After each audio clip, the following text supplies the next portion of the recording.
School service commission পরীক্ষার ভূগোল সিলেবাসের ওশনোগ্রাফি চ্যাপ্টার থেকে টোপোগ্রাফি অফ ওশেন ফ্লোর নিয়ে আজকের ক্লাসটি আমার সেকেন্ড ক্লাস। এর আগে এই ক্লাসটিতে আমরা সামুদ্রিক শৈলশিরা সম্পর্কে বিস্তারিত জেনেছি, আর আজকের ক্লাসে আমরা সামুদ্রিক খাত বা ট্রেঞ্চ সম্পর্কে বিস্তারিত জানব। ঠিক আছে, তো শুরুতেই আমরা দেখে নিই, চলো যে সামুদ্রিক খাত বা ট্রেঞ্চ কি। তোমরা বোর্ডে লক্ষ্য করো, এই হচ্ছে দেখো মহাসাগরের তলদেশের ভূপ্রকৃতি, তাই তো তোমরা জানো। এখান থেকে এইটুকু কি মহীসোপান, এটা কি মহীঢাল, তাই তো। এরপরে কি আছে গভীর সমুদ্রের সমভূমি, এই তো। এই গভীর সমুদ্রের সমভূমির মাঝে কখনো কখনো অত্যন্ত গভীর ও সংকীর্ণ, দেখো অত্যন্ত গভীর ও সংকীর্ণ এরকম খাত দেখা যায়। এই খাতগুলোকেই বলা হয় সামুদ্রিক খাত বা ট্রেঞ্চ। আর এই প্রত্যেকটা খাতের যে গভীরতম অংশ, যেটা মনে রাখবে কি বলছি, প্রত্যেকটা খাতের যে গভীরতম অংশ, এই গভীরতম অংশটাকে বলা হয় ডেপথ। তার মানে এই পুরোটা হচ্ছে কি সামুদ্রিক খাত বা ট্রেঞ্চ, আর এই গভীরতম অংশটাকে বলা হয় ডেপথ। ঠিক আছে, দেখো আজ পর্যন্ত পৃথিবীতে মোট 58টি সমুদ্র খাত আবিষ্কৃত হয়েছে। এর মধ্যে প্রশান্ত মহাসাগরে আছে 32টি। এই প্রশান্ত মহাসাগরেই সামুদ্রিক খাতের সংখ্যা সবচেয়ে বেশি, কয়টি? 32টি। আটলান্টিক মহাসাগরে আছে 20টি, আর ভারত মহাসাগরে আছে 6টি খাত। তার মানে কি সামুদ্রিক খাত ভারত মহাসাগরে সবচেয়ে কম। কোনো কোনো বইয়ে এই 58টির জায়গায় 57টি পাবে। ঠিক আছে, যে আজ পর্যন্ত পৃথিবীতে মোট 57টি সামুদ্রিক খাত আবিষ্কৃত হয়েছে। এর মধ্যে কোনো কোনো বইয়ে এই 20টির জায়গায় বলছে, মানে আটলান্টিক মহাসাগরে 20টির জায়গায় বলছে 19টি। এই খাতগুলি অত্যন্ত দীর্ঘ ও সংকীর্ণ হয়। এদের দৈর্ঘ্য প্রস্থের তুলনায় কয়েক হাজার গুণ বেশি হয়। দেখো এদের দৈর্ঘ্য হয়, গড় হিসাব বলছি, এদের দৈর্ঘ্য হয় 300 থেকে 5000 কিলোমিটার এবং প্রস্থে মাত্র দেখো 30 থেকে 1000 মিটার। ওকে, তার মানে কি দেখো যে প্রস্থের তুলনায় দৈর্ঘ্য কয়েক হাজার গুণ বেশি হতে পারে। ওকে, এবং এদের গড় গভীরতা হয়, দেখো এদের গড় গভীরতা হয় 10,000 মিটার বা 10 কিলোমিটার। দেখে নেই চলো যে এই সমুদ্র খাতগুলি কিভাবে গঠিত হয়। ঠিক আছে, দেখো যে পাত সংস্থান মতবাদ অনুযায়ী একটি মহাসাগরীয় পাত আরেকটি মহাদেশীয় পাতের অভিসারী পাত সীমান্তে এই সামুদ্রিক বা সমুদ্র খাতগুলি গঠিত হয়। কিভাবে হয় দেখো, মনে করো এই কোনো মহাদেশীয় পাত আছে আর এই কোনো মহাসাগরীয় পাত আছে।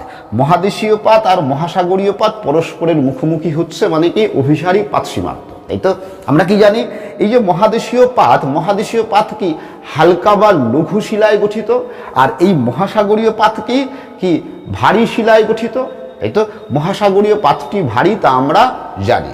এই জন্য কি হয় যে অভিসারী পাত সীমান্তে কি হয় যে মহাদেশীয় পাতের তলায় এই মহাসাগরীয় পাত প্রবেশ করে যায়। ওকে, প্রবেশ করে গেলে এখানে যে সাবডাকশন জোন বা অধঃপাত অঞ্চলের সৃষ্টি হয়, এই অধঃপাত অঞ্চলেই সমুদ্র খাতগুলির সৃষ্টি হয়। ঠিক আছে, আর এই জন্যই দেখবে যে বেশিরভাগ সমুদ্র খাত উপকূল থেকে কিন্তু খুব বেশি দূরে অবস্থান করে না, উপকূলের কাছাকাছি অবস্থান করে এবং উপকূলের সমান্তরালে অবস্থান করে। শুধু তাই নয়, উপকূলের যদি যে কোনো ভূমিরূপ থাকলে, মানে যদি মনে করো ভঙ্গিল পর্বত আছে বা দ্বীপপুঞ্জ আছে, তাহলে উপকূল, ভঙ্গিল পর্বত বা দ্বীপপুঞ্জ তার সমান্তরালে কিন্তু এই সমুদ্র খাতগুলি অবস্থান করে। আর কি বলছি, উপকূলের কাছাকাছি থাকে। কেন থাকে বুঝতেই পারছো, কারণ মহাদেশীয় পাত আর মহাসাগরীয় পাতের সংযোগ স্থলে যেহেতু গঠিত হয়। ঠিক আছে, আরেকটা বিষয় কেমন দেখো, যে এই যে সমুদ্র খাতগুলো আছে, এই সমুদ্র খাতগুলো এরকম খাড়া ঢাল বিশিষ্ট হয়, একদম খাড়া ঢাল বিশিষ্ট হয়। ওকে, দেখবে যে মহাদেশের দিকের যে ঢাল, এদিকটা কি মহাদেশের দিকের ঢাল এরকম খুব খাড়া হয়। কি বলছি, খাতগুলির মহাদেশের দিকের ঢাল খুব খাড়া হয়, কিন্তু সমুদ্রের দিকের যে ঢাল আছে, এই সমুদ্রের দিকের ঢাল কিছুটা মৃদু হয়। আবার দেখো যে কিছু কিছু ক্ষেত্রে দুটি মহাসাগরীয় পাতের প্রতিসারী পাত সীমান্তেও সমুদ্র খাত গঠিত হতে পারে। ঠিক আছে, কিরকম দেখো, মনে করো এটা এ পাত, এটা বি পাত, দুটাই মহাসাগরীয় পাত। ঠিক আছে। এবার মহাসাগরীয় পাত, দুটো পাত পরস্পরের বিপরীত দিকে সঞ্চালিত হচ্ছে যদি চলতে শুরু করে, তার মানে এই সীমান্তটা কি প্রতিসারী পাত সীমান্ত, এই তো।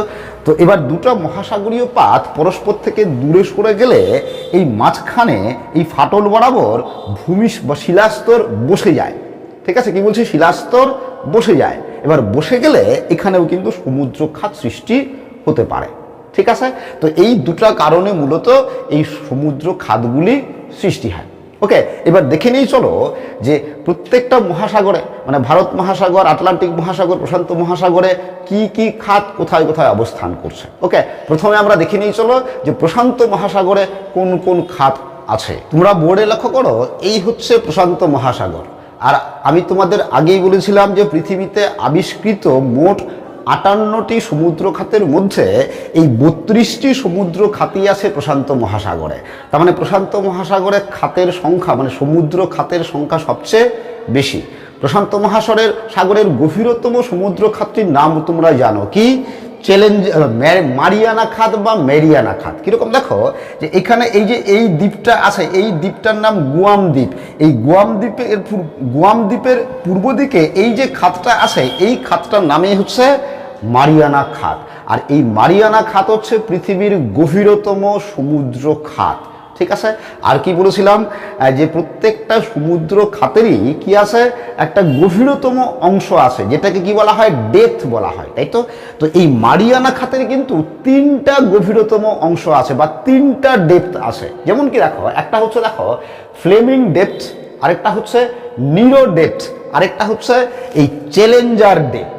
এই 3টার মধ্যে চ্যালেঞ্জার ডেপথের গভীরতা সবচেয়ে বেশি, কত, 11,033 মিটার, এবং এটাই পৃথিবীর নিম্নতম অংশ বা গভীরতম অংশ।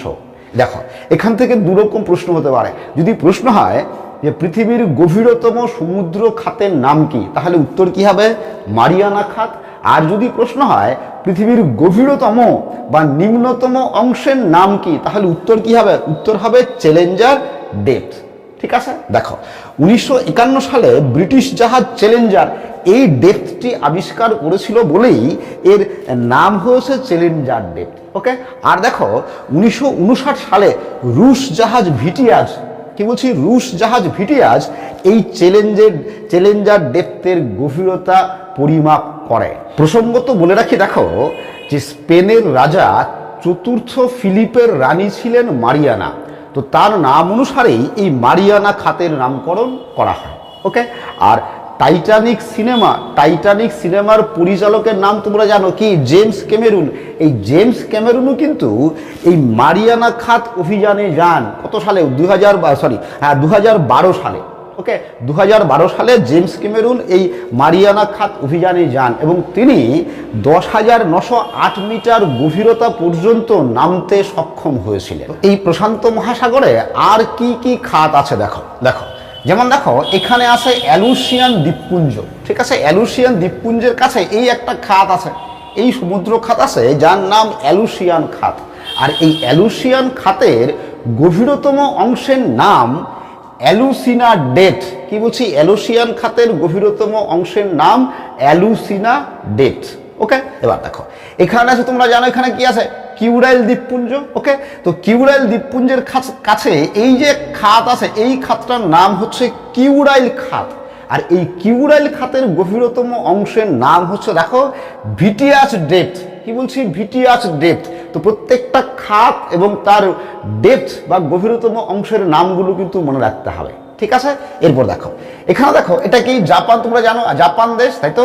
তো জাপানের পূর্ব দিকে, ঠিক আছে, জাপানের পূর্ব উপকূলে, জাপানের পূর্ব দিকে এই যে খাতটা আছে, এই খাতটার নাম কি, জাপান খাত। ওকে, তো জাপান খাতের যে গভীরতম অংশ তার নাম হচ্ছে দেখো রামাপো ডেপথ। ওকে, আবার দেখো এই যে খাতটা আছে ফিলিপাইন দ্বীপপুঞ্জের কাছে, মানে ফিলিপাইন দ্বীপপুঞ্জের উত্তরে এই খাতটার নাম ফিলিপাইন খাত। কি বলছি, ফিলিপাইন খাত। এই ফিলিপাইন খাতের গভীরতম অংশের নাম দেখো কেপ জনসন। কি বলছি, ফিলিপাইন খাতের গভীরতম অংশের নাম কেপ জনসন ডেপথ, ঠিক আছে। আবার দেখো এখানে একটা খাত আছে, দেখো এই যে এই খাতটার নাম হচ্ছে মারে টোঙ্গা খাত। ওকে, আবার দেখো এখানে গুয়াতেমালা আছে, এই গুয়াতেমালার পাশে এই একটা খাত আছে, এর নাম গুয়াতেমালা খাত। ওকে, আর দেখো এই এখানে আছে নিউজিল্যান্ড। ওকে, নিউজিল্যান্ডের উত্তর দিকে আরেকটা খাত আছে, দেখো এই যে খাত, এই খাতটার নাম হচ্ছে কারডামেক খাত। কি বলছি? কারডামেক খাত। আর এই কারডামেক খাতের গভীরতম অংশের নাম অলড্রিচ ডেপথ। ওকে, আর দেখো আর এখানে আছে কি পেরু, এটা কি চিলি। ওকে, তো পেরু চিলি উপকূলে এই যে খাতটা আছে, সমুদ্র খাতটা আছে, এর নাম পেরু চিলি খাত। ওকে, তো এই পেরু চিলি খাতের গভীরতম অংশের নাম বার্থোলিমিউ। কি বলছি? বার্থোলিমিউ ডেপথ। ওকে, দেখো তো এই খাতগুলোর নাম এবং তার ডেপথ, গভীরতম অংশের নাম তোমাদের মনে রাখতে হবে। ওকে, তো মনে রাখার সহজ উপায় কি বলো তো? মনে রাখার সহজ উপায় হচ্ছে এই ছবি এঁকে মনে রাখা। তোমরা অবশ্যই কিন্তু এই ছবি এঁকে মনে রাখবে। আমি কিন্তু প্রত্যেকটা ডেপথের গভীরতাটাও লিখে দিতে পারতাম, কিন্তু গভীরতা মনে হয় না মনে রাখার প্রয়োজন আছে, আর মনে রাখাটা খুব ঝামেলাও, এতগুলো ডেপথের গভীরতা মনে রাখতে পারবে না। ঠিক আছে, ফলে গভীরতা মনে রাখার কোনো প্রয়োজন নেই, কিন্তু খাতগুলোর নাম এবং ডেপথ, গভীরতম অংশের নাম তোমরা ভালো করে মনে রাখবে। ঠিক আছে, দেখো 32টা খাতের মধ্যে এই কটা খাত হচ্ছে প্রধান খাত, এই কটা খাত তোমাদের জানলেই হবে। ওকে, এবার দেখে নিয়ে চলো যে আটলান্টিক মহাসাগরে কি কি খাত আছে। বোর্ডে লক্ষ্য করো, এই হচ্ছে দেখো আটলান্টিক মহাসাগর। তো তোমাদের আগেই বলেছি আটলান্টিক মহাসাগরে মোট খাতের সংখ্যা কয়টি? 20টি, তবে কোনো কোনো বইয়ে 19টি বলা আছে। ঠিক আছে, দেখো তো এই আটলান্টিক মহাসাগরের যে খাতগুলো আছে, এই খাতগুলোর গভীরতা কিন্তু প্রশান্ত মহাসাগরের খাতগুলোর গভীরতার তুলনায় অনেকটাই কম। ঠিক আছে, দেখো যেমন দেখো দেখো এখানে যে দেশটা আছে, এই দেশটার নাম কিউবা। কি বলছি? দেশটার নাম কিউবা। কিউবার পূর্ব দিকে দেখো এই একটা খাত আছে, এই খাতটার নাম পুয়ের্তো রিকো খাত। এবং মনে রাখবে এই পুয়ের্তো রিকো খাতটাই হচ্ছে আটলান্টিক মহাসাগরের গভীরতম সমুদ্র খাত, যার গভীরতা 9212 মিটার। ঠিক আছে, আর দেখো আর এই কিউবার দক্ষিণ দিকে আরেকটা খাত আছে, দেখো এই একটা খাত, এই খাতটার নাম দেখো কেমান খাত। মনে রাখবে সবকটা খাতের কিন্তু ডেপথ বা গভীরতম অংশ এখন আবিষ্কৃত হয়নি। ওকে, দেখো আর উত্তর পশ্চিম আটলান্টিক মহাসাগর দেখো এখানে এই একটা খাত আছে, এই খাতটার নাম নোয়াস খাত। আর তোমরা জানো যে এই নিরক্ষরেখার উপরে মধ্য আটলান্টিক মহাসাগরে এই একটা খাত আছে, এই খাতটার নাম তোমরা জানো কি? রোমাঞ্চ খাত। এবং রোমাঞ্চ খাত কি করেছে তাও তোমরা জানো কি করেছে? মধ্য আটলান্টিক শৈলশিরাকে দুটা ভাগে ভাগ করেছে। ওকে, আর কি দেখো আর দক্ষিণ আটলান্টিক মহাসাগর দেখো এই একটা খাত আছে, এই একটা খাত আছে, এই খাতটার নাম দক্ষিণ স্যান্ডউইচ খাত। এবং এই দক্ষিণ স্যান্ডউইচ খাতের গভীরতম অংশের নাম মিটিওর ডেপথ। তো এই কয়টা খাত হচ্ছে আটলান্টিক মহাসাগরের প্রধান খাত। ঠিক আছে, তো তোমরা কি করবে? অবশ্যই এটারও ছবি এঁকে তারপরে মুখস্থ করবে। ওকে, এবার আমরা দেখে নিয়ে চলো যে ভারত মহাসাগরে কি কি সমুদ্র খাত আছে। বোর্ডে লক্ষ্য করো, এই হচ্ছে ভারত মহাসাগর। আর কি বলেছিলাম? ভারত মহাসাগরে খাতের সংখ্যা সবচেয়ে কম, মাত্র কটি খাত আছে? মাত্র 6টি খাত আছে। ওকে, দেখো কিরকম, দেখো এই হচ্ছে জাভা সুমাত্রা দ্বীপ। ওকে, তো এই জাভা সুমাত্রা দ্বীপের দক্ষিণে দেখো সমান্তরালে এই একটা খাত আছে, এই খাতটার নাম হচ্ছে সুন্দা খাত। আর এই সুন্দা খাতেই হচ্ছে ভারত মহাসাগরের গভীরতম খাত। এটা প্রশ্ন হয়, ভারত মহাসাগরের গভীরতম খাতটির নাম কি? তাহলে উত্তর কি হবে? সুন্দা খাত, যার গভীরতা 7450 মিটার। ওকে, আর দেখো এই হচ্ছে দেখো মাদাগাস্কার দ্বীপ। মাদাগাস্কার দ্বীপের দক্ষিণে একটা খাত আছে, এই যে খাত, এই খাতটার নাম হচ্ছে মোজাম্বিক খাত। ওকে, আর মধ্য আটলান্টিক মহাসাগরে এই নিরক্ষরেখার কাছে একটা খাত আছে, এই খাতটার নাম চাগোস খাত। তো এই তিনটা খাত ছাড়াও আরও আছে মরিশাস দ্বীপের কাছে আছে মরিশাস খাত, এছাড়া আছে ভেন খাত, আর আছে ওব খাত। এই মোট 6টি খাত হচ্ছে ভারত মহাসাগরে অবস্থিত। এরপর দেখে নিয়ে চলো যে কোন মহাসাগরে কি কি দ্বীপ ও দ্বীপপুঞ্জ আছে। ঠিক আছে, দেখো প্রথমে দেখে নিই প্রশান্ত মহাসাগর। দেখো যে প্রশান্ত মহাসাগরে দ্বীপের সংখ্যা সবচেয়ে বেশি। মনে রাখবে প্রশান্ত মহাসাগরে ছোট বড় মিলিয়ে প্রায় 20,000টি দ্বীপ আছে। ওকে, তো এই দ্বীপগুলোকে দুটো ভাগে ভাগ করা হয়, একটাকে বলা হয় মহাদেশীয় দ্বীপপুঞ্জ, একটা ক্ষুদ্র দ্বীপপুঞ্জ। ঠিক আছে, মহাদেশীয় দ্বীপপুঞ্জ মানে কি বলতো? যে এই দ্বীপগুলি আসলে একসময় মহাদেশেরই অংশ ছিল, এখন বিচ্ছিন্ন বা নিমজ্জিত হয়ে সমুদ্রে অবস্থান করছে। তো এই মহাদেশীয় দ্বীপপুঞ্জগুলো কি কি দেখো, দেখো এই প্রশান্ত মহাসাগর মহাদেশীয় দ্বীপপুঞ্জগুলো দেখো যে অ্যালুসিয়ান দ্বীপপুঞ্জ, ব্রিটিশ কলম্বিয়া দ্বীপপুঞ্জ, চিলির দ্বীপপুঞ্জ, জাপান দ্বীপপুঞ্জ, কিউরাইল দ্বীপপুঞ্জ, এছাড়া দেখো সাকালিন, তাইওয়ান, ফিলিপাইন দ্বীপপুঞ্জ, Sumatra, Java, Borneo, Celebes, New Guinea, Australia, New Zealand. মনে রাখবে এই যে অস্ট্রেলিয়াই হচ্ছে প্রশান্ত মহাসাগরের বৃহত্তম দ্বীপ। যদি প্রশ্ন হয় প্রশান্ত মহাসাগরের বৃহত্তম দ্বীপ কোনটি, তাহলে এর উত্তর হবে অস্ট্রেলিয়া। ওকে, এবার দেখো, এবার এই যে ক্ষুদ্র দ্বীপগুলোকে আবার তিনটা ভাগে ভাগ করা হয়। কিসের ভিত্তিতে? ওই দ্বীপগুলোতে বসবাসকারী মানুষের রং, মানে অধিবাসীদের গায়ের রং অনুসারে তিনটা ভাগ করা হয়, ঠিক আছে? এবং দ্বীপের বিন্যাস অনুসারে, শুধু রং না, দ্বীপের বিন্যাস এবং অধিবাসীদের গায়ের রং অনুসারে তিনটা ভাগে ভাগ করা হয়। একটা হচ্ছে দেখো যে মেলানেশিয়ার অর্থ হচ্ছে কালো, মানে এখানে কালো নিগ্রো উপজাতিরা বা জনজাতি বসবাস করে, ঠিক আছে? এই জন্য এই মেলানেশিয়ার অর্থ হচ্ছে কৃষ্ণদ্বীপ। কি মেলানেশিয়ার মধ্যে পড়ে দেখো? Solomon, Fiji, Loyalty, New Caledonia. Okay, আর দেখো মাইক্রোনেশিয়া হচ্ছে ক্ষুদ্র দ্বীপপুঞ্জ। মাইক্রোনেশিয়া মানে হচ্ছে ক্ষুদ্র দ্বীপপুঞ্জ। দেখো কি আছে? Martial, তুভালু, Caroline, Kiribati. ওকে, আর দেখো আর আছে পলিনেশিয়া এর অর্থ হচ্ছে বহু দ্বীপ। পলিনেশিয়া শব্দের অর্থ হচ্ছে বহু দ্বীপ। কি আছে দেখো? হাওয়াই দ্বীপপুঞ্জ, চেথাম দ্বীপপুঞ্জ, সামোয়া। ওকে, মনে রাখবে এই হাওয়াই দ্বীপপুঞ্জ আবার কি? হাওয়াই দ্বীপপুঞ্জ আবার আগ্নেয় দ্বীপপুঞ্জ, ঠিক আছে? তোমরা এটা একটা স্ক্রিনশট দিয়ে নাও, এগুলো কিন্তু মনে রাখতে হবে। এবার দেখো যে আটলান্টিক মহাসাগরের দ্বীপ, ঠিক আছে? কিরকম দেখো আটলান্টিক মহাসাগরেও মহাদেশীয় দ্বীপ আছে। আগেই বলেছি মহাদেশীয় দ্বীপ মানে কি? মহাদেশেরই অংশ নিমজ্জিত ও বিচ্ছিন্ন হয়ে দ্বীপ রূপে অবস্থান করছে, তাই তো? কি দ্বীপ আছে দেখো? ব্রিটিশ দ্বীপপুঞ্জ, নিউফাউন্ডল্যান্ড, এই দুটো মহাদেশীয় দ্বীপ। সামুদ্রিক শৈলশিরার উত্থিত অংশ, তোমাদের আগেই বলেছিলাম যে সামুদ্রিক শৈলশিরার কোনো সামুদ্রিক শৈলশিরার চূড়া বা সর্বোচ্চ অংশ সমুদ্রের উপর জেগে উঠে দ্বীপ রূপে অবস্থান করে, তাই তো? কি দ্বীপ আছে এভাবে কি দ্বীপ গঠিত হয়েছে দেখো? ফকল্যান্ড, আইসল্যান্ড, আরজোস, অ্যাসেনসিয়ন, জর্জিয়া, সিফল্যান্ড, এই দ্বীপগুলো হচ্ছে সামুদ্রিক শৈলশিরার উত্থিত অংশ। ওকে, এরপর দেখো লাভা গঠিত দ্বীপ। ওকে, লাভা গঠিত দ্বীপ বা আগ্নেয় দ্বীপ বলতে পারো। লাভা গঠিত দ্বীপ কি আছে দেখো? ফারোস, মদিরা, আইসল্যান্ড, সেন্ট হেলেনা।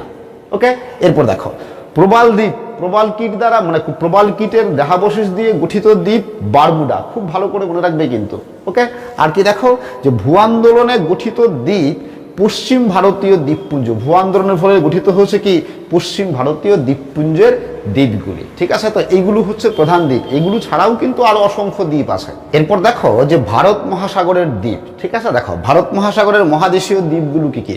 ভারত মহাসাগরের মহাদেশীয় দ্বীপগুলোতে দেখো শ্রীলঙ্কা, মাদাগাস্কার, জাঞ্জিবার, কোমোরো। মনে রাখবে এই ভারত মহাসাগরের দ্বীপগুলির মধ্যে মানে মহাদেশীয় দ্বীপগুলির মধ্যে মাদাগাস্কার দ্বীপ হচ্ছে বৃহত্তম দ্বীপ। কি বলছি? মাদাগাস্কার দ্বীপ হচ্ছে বৃহত্তম দ্বীপ। ওকে, আর কি দেখো নিমজ্জিত ভঙ্গিল পর্বতের উত্থিত অংশ কি দ্বীপ? আন্দামান নিকোবর দ্বীপপুঞ্জ। তার মানে কি বলতো? আন্দামান নিকোবর দ্বীপপুঞ্জ আসলে কি বলতো? একটা ভঙ্গিল পর্বত, নিচে ভঙ্গিল পর্বতের উত্থিত অংশ, মানে ভঙ্গিল পর্বতের উঁচু অংশ সমুদ্রতলে উত্থিত হয়ে দ্বীপ রূপে অবস্থান করছে, সেই দ্বীপটাই হচ্ছে আন্দামান নিকোবর দ্বীপপুঞ্জ, ঠিক আছে? দেখো প্রবাল দ্বীপ কি আছে? লক্ষদ্বীপ ও মিনিকয় দ্বীপপুঞ্জ। ওকে, আর কি দেখো আগ্নেয় দ্বীপ, মরিশাস, রিইউনিয়ন। ওকে, এবার দেখো এগুলোর থেকে কি ধরনের প্রশ্ন হতে পারে? দেখো প্রশ্ন হতে পারে এরকম যে মরিশাস দ্বীপ কোন মহাসাগরে দেখা যায়, এরকম প্রশ্ন হতে পারে। মানে কোনো একটা দ্বীপের নাম দিয়ে কোন মহাসাগরে দেখা যায় সেটা হতে পারে। ওকে, অথবা প্রশ্ন হতে পারে যে মরিশাস দ্বীপ কি জাতীয় দ্বীপ? চারটা অপশন থাকলো, মনে করো যে আগ্নেয় দ্বীপ, মহাদেশীয় দ্বীপ, প্রবাল দ্বীপ, লাভা গঠিত দ্বীপ। চারটা অপশন থাকলো, কোনটা সঠিক? ঠিক আছে, এরকম প্রশ্ন হতে পারে। তো এগুলো কিন্তু কি বলতো শুধুমাত্র এসএসসির জন্য মানে স্কুল সার্ভিস কমিশনের জন্যই না, কিন্তু এগুলো কিন্তু যে কোনো চাকরির পরীক্ষাতেও কিন্তু এই প্রশ্নগুলো আসে। ওকে, তো আশা করি তোমরা বুঝতে পেরেছো। আজ আমি এখানেই শেষ করছি। তোমরা সবাই ভালো থাকবে, সুস্থ থাকবে। আবার দেখা হবে পরে।